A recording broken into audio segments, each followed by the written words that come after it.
উত্তৰ পশ্চিম যোৰহাটত বানপানীৰ দুখৰ মাজতে এটা ভাল খবৰ আহিছে।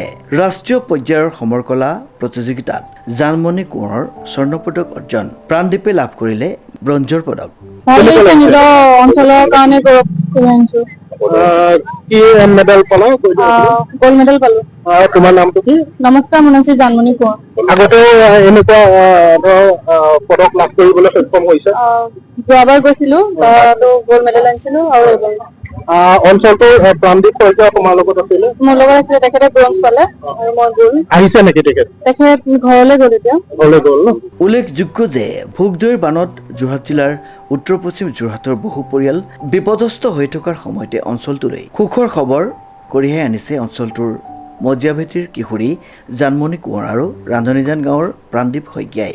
২ নং সোণাৰীৰ মজিয়াভেটি গাঁৱৰ দেৱানন্দ কোঁৱৰ আৰু পূৰ্ণিমা কোঁৱৰৰ কন্যা জানমণি কোঁৱৰে দিল্লীত অনুষ্ঠিত ৰাষ্ট্ৰীয় পৰ্যায়ৰ সমৰকলা প্ৰতিযোগিতাত স্বৰ্ণ পদক অৰ্জন কৰি যোৰহাটলৈ গৌৰৱ কঢ়িয়াই আনিছে।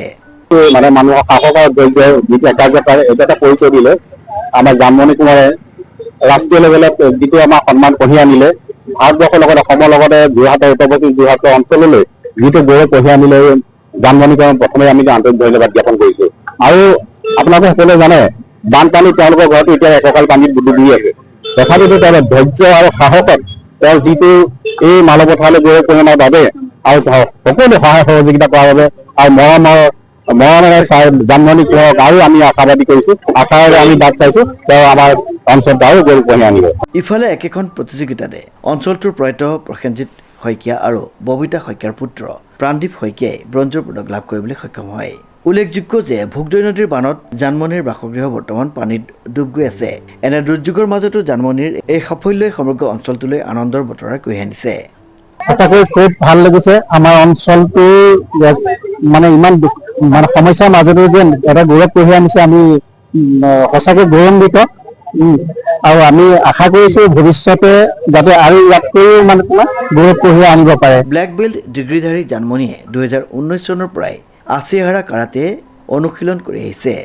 ৰাজ্যৰ বিভিন্ন প্ৰান্তৰ লগতে অসমৰ বাহিৰতো সমৰকলাৰ প্ৰতিযোগিতাত অংশগ্ৰহণ কৰি তেওঁ ইতিমধ্যে সোণ, ৰূপ আৰু ব্ৰঞ্জৰ পদক অৰ্জন কৰিছে।